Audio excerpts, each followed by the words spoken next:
Awesome, great tips, especially as I'm looking over our shoulder, I'm realizing that's the Chicago Tri-Swim course right behind us. It So sure is. Backdrop.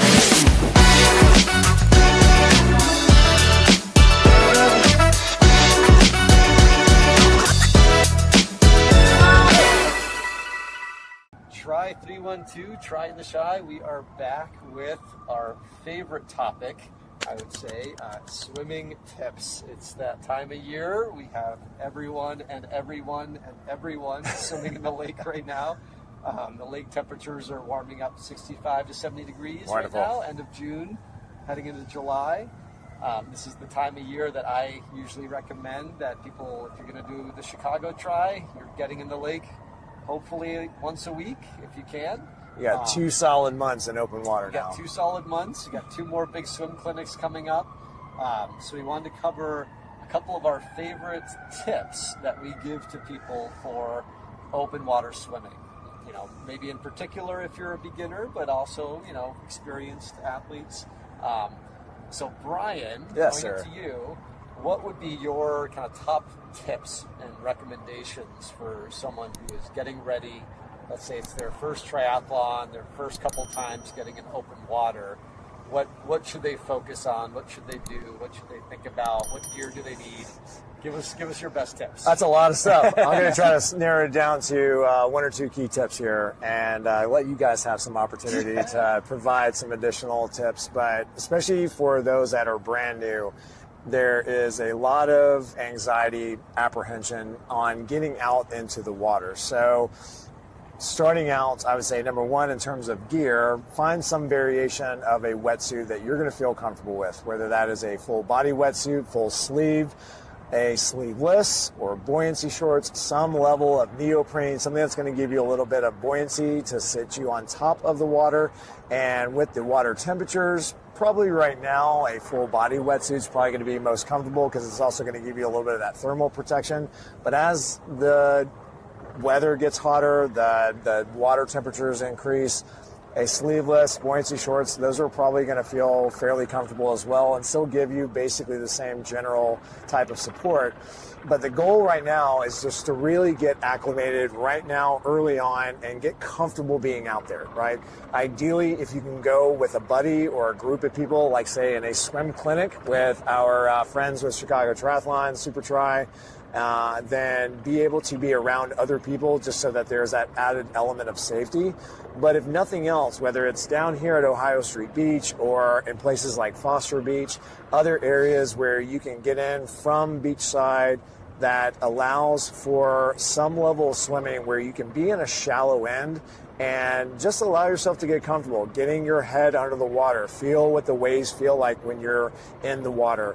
And maybe just swim more parallel to the shore where there is that little extra bit of comfort where in case you need it, if something happens, you catch a little bit of a wave, you swallow some water, your goggles start fogging up, whatever those things that may add to any of that anxiety, then if you need to, you can just stand up, take a second, reset, and then get back into it. And I think just doing that a couple of times, especially for this first month, that really does help eliminate some of that anxiety that you may have jumping into that water and just feeling what it's all going to feel like. And again, it's more like sort of exposure therapy, right? Just getting used to being out there. And as we all sort of understand as we go through the sport, but as a first timer, you may not necessarily have that context yet. But swimming in open water is not like swimming in a pool. And just having and understanding those little bit of nuances of waves and chop and spotting and all of these little things that can happen out there in open water, you know, just starting small, starting in as much of a controlled environment as you can put yourself into, that would be my number 1 thing, is just getting out there, getting that process started. And then over the course of time, you can start venturing out further, being around other swimmers, going again to other clinics to sort of feel that dynamic of being around other swimmers and that sort of pack that you're going to be in with open water. But if anything else that you can do right now, just get out there, get acclimated, get exposed to it, to your level of comfort, and it'll get easier as you go further. That would be mine.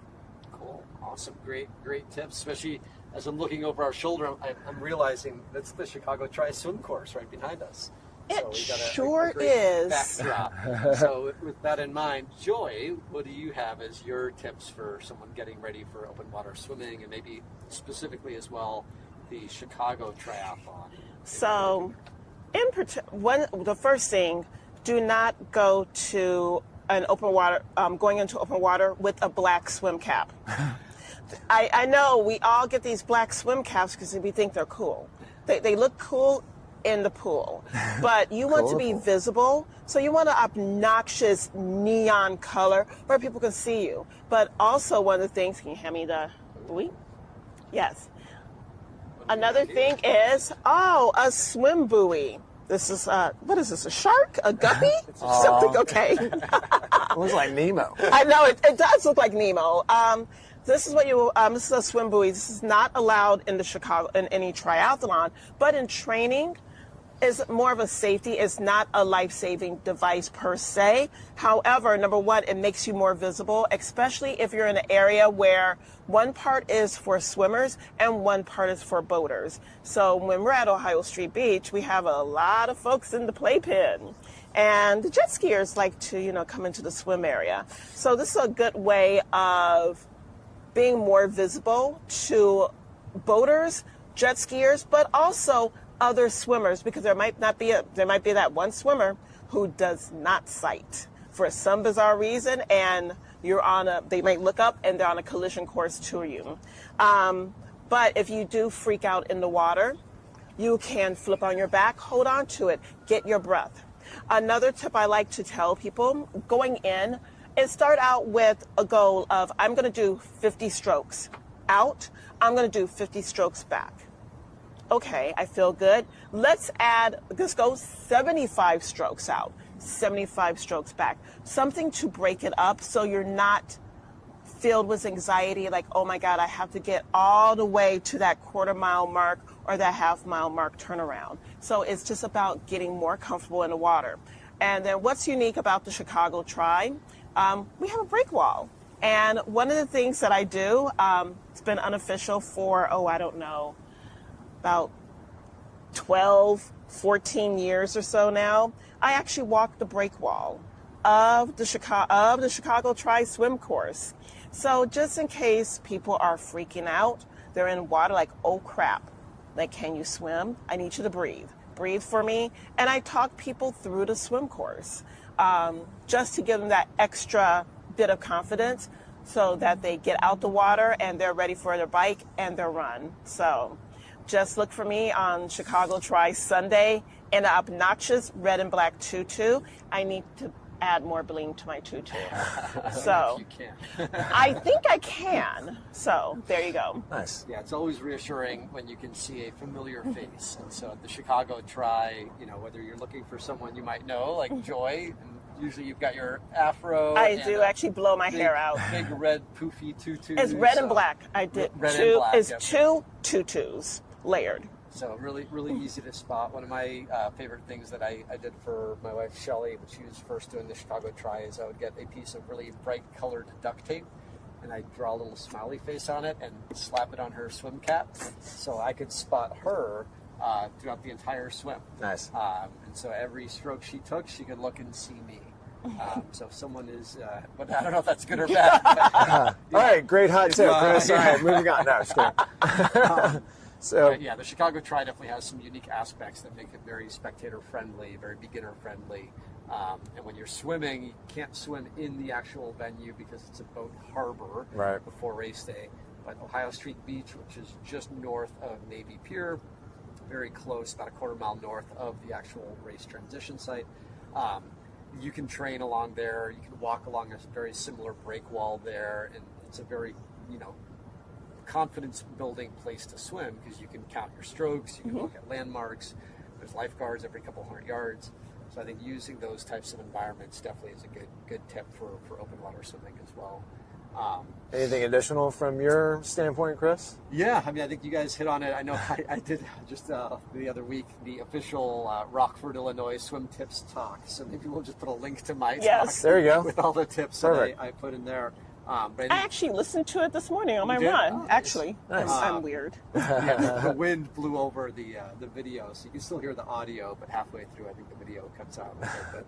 But yeah, I recorded a lot of good tips in that course talk or tips talk. But I think you guys hit on several of them. I think the visibility thing is a big one. I know with these buoys, I always use them with beginners, and as you swim out, knowing that you can either hold on to it or sit on it is always very confidence building.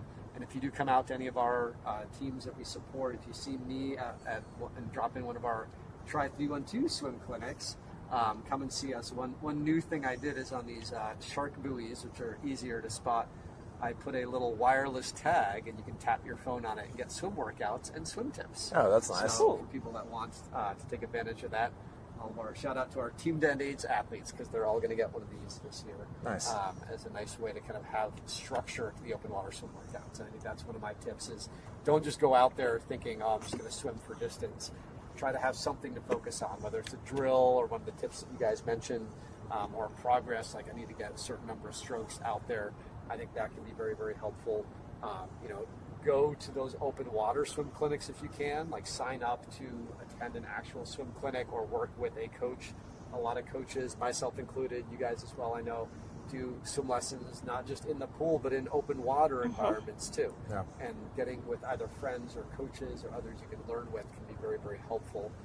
We did create, as a shameless plug, but it's just a free community, our little Skyline Swim community, which you can just join a chat group, and people post when they're going to swim, so you can do a buddy system and go out with somebody else. And I think having that as a confidence builder really, really helps. Get a buddy and get a buoy. That can always help. And then when you're actually swimming in open water, thinking about open water specific things to focus on.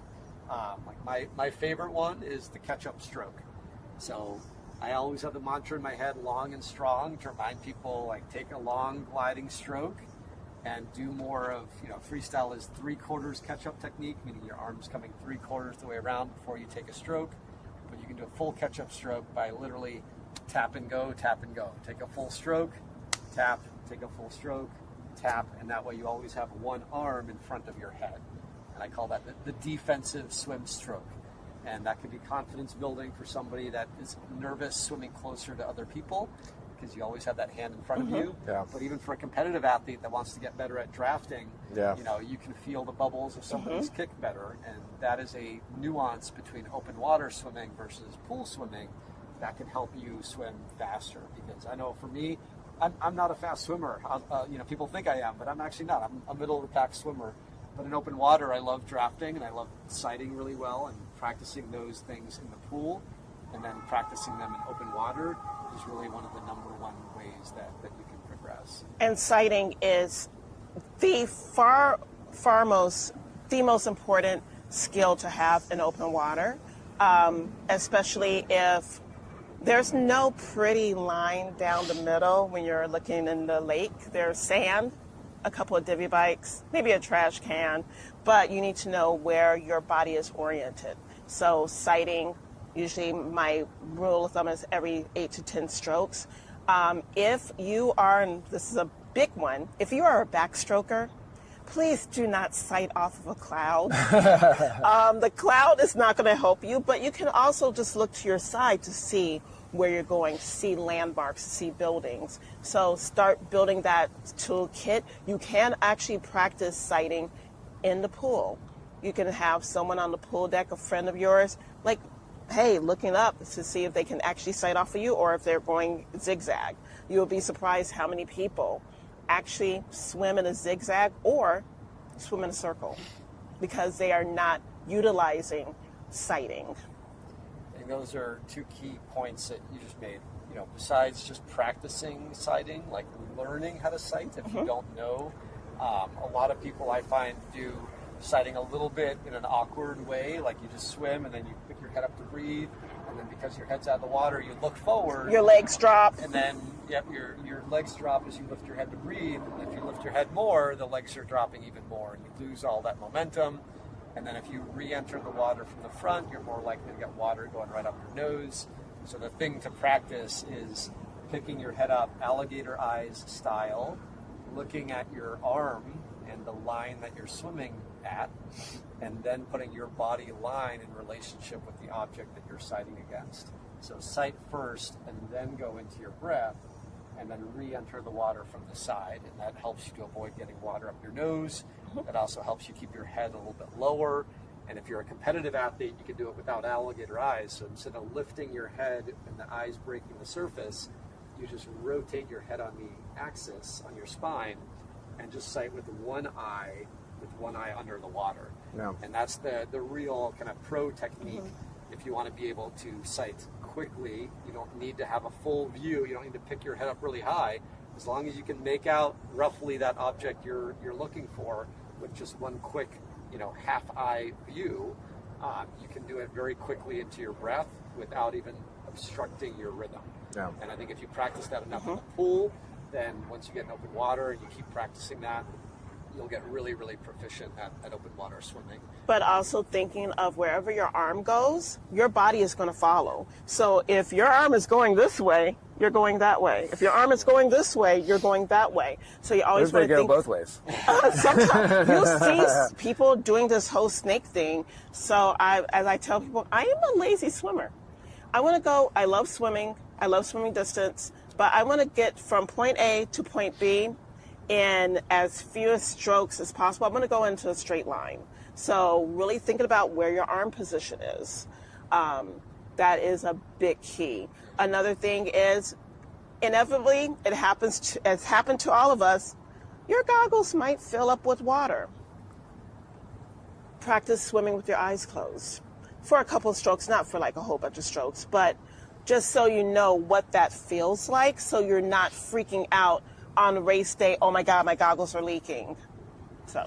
Well, and to your point about having an alternative stroke too, I call that a plan B stroke, like having proficiency with, if your goggles fill up, flipping onto your back and either doing backstroke or elementary backstroke, like just a back float, and that way you can float on your back, clean out your goggles, put them back on, and then float. Unless you also have a very strong breaststroke. Yes, and then you can just do a little bit of that, head out of the water, readjust, send back in. Because breaststroke would be the other alternative stroke, especially if you need a little bit more leverage to get. And if it's choppy water, there's a pack of people in front of you trying to get up and over, just try to see where a good line of sight is. But also, if you're a strong swimmer, and maybe there's a pack of 3 or 4 swimmers that you need to get around. There's no real direct line, and you want to be cognizant, personable, and not just barrel over the top of them, which I don't want to do, because I've had that happen to me before, is if you need to find a little route to get around, I like to do a little bit of a breaststroke, get the lay of the land, find a spot, and then move forward. So again, backstroke, breaststroke, freestyle. Side stroke, like all of those things. If you're a butterflyer, God bless you. But most of those things are going to come into handy at some point. So having those tools in your toolbox are going to be advantageous. And if you can intentionally practice it, both in the pool and in open water, while you're swimming the length of a pool, try to smoothly, and in a smooth manner, go from freestyle to backstroke or freestyle to breaststroke, and get used to transitioning back and forth. Because if you practice, then on race day, it'll be easy as can be. And it goes back to what Joy was saying, is go out there with a plan, right? Don't just mindlessly go, I just need to go front to that post and then back. Have a plan on something that you really need to work on while you're out there. So to recap a couple other points, we mentioned a whole bunch of tips here. So we'll probably put a little bulleted list together. We'll put links to some more tips. But those plan B strokes are very important. Wetsuit, actually that reminded me a couple of comments that you guys just said about wetsuits. If someone is new and they haven't gotten a wetsuit yet and they're here in Chicago, I would actually recommend going to a sleeveless wetsuit at this point because the water temperature is warm enough. And I know when I was a first timer, I got a full sleeve wetsuit and I just felt like I was fighting the material all the time, felt very constricted. If you don't have that shoulder mobility, a sleeveless suit would be a better option, or buoyancy shorts, lava pants. If you have that really good shoulder mobility, you can get away with the long sleeve, but definitely look at a sleeveless one. And if you go on the Super Tri website, and the wetsuit sponsor is Synergy Wetsuits, and there is a discount code on the website. Yeah, it may or may not be shy Try related. Yeah. But yeah, look for those sponsor Right. discount emails. And if you do have a full sleeve, it's perfectly fine. The one point I think Joy was making about shoulder mobility that we usually recommend if someone does have a full sleeve wetsuit. A big technique thing you can try to practice both in the pool and in open water is just swimming wider. In general, with the wetsuit material on the shoulders, your arms are going to kind of aim down more and cross over more. So you need to think about just swimming wider, like you're hugging a big tree or a big barrel, we sometimes say. And that will generally help people swim straighter in open water. So. The tip that I like that you said the most, Chris, was grab a buddy and a buoy. So Yes. if you have those two things, you're probably going to be going off in a good, safe start. to And your one open of the water. things, your buddy doesn't necessarily have to swim with you. They can walk the break wall or be that extra set of eyes for you. Yeah. Yeah. And so, final tip, if you are going to swim here in Chicago with us or on your own at Ohio Street Beach, and you want that perfect swim day, my recommendations for things to look for, try to come in the morning to midday time when the sun is nice and high, get direct sunlight, makes the water very clear, helps with anxiety. And also, if the wind is coming from the west or the south, and it's less than 10 miles an hour, the skyline blocks the wind, and it makes for really smooth conditions. If the wind is coming from the north or the east, however, it can get a little choppier there. So if someone wants that perfect first day open water swimming experience, look for those ideal conditions as well. In Chicago, the Park District website also actually updates every day water temperature, Water and also quality. water quality with a green, yellow, and red flag system. So you learn and look at those resources. We'll post a bunch of links as well. And if anyone does want a free swim buoy and they come out to join us, or if you see me down the beach and you ask nicely, I give people a free swim buoy with one objective. You have to pass it on to somebody else down the road. Pay it forward. Yes. Encourage others to get into open water swimming with the buoy and buddy system. And yeah, hopefully we'll see you guys down at the open water swim clinics or just casually at Ohio Street Beach or Foster Beach. in Foster Beach up on the north side. We do some Saturday swims there, or on race day, look for the tutu. Yes. Awesome. Thank you. Thanks.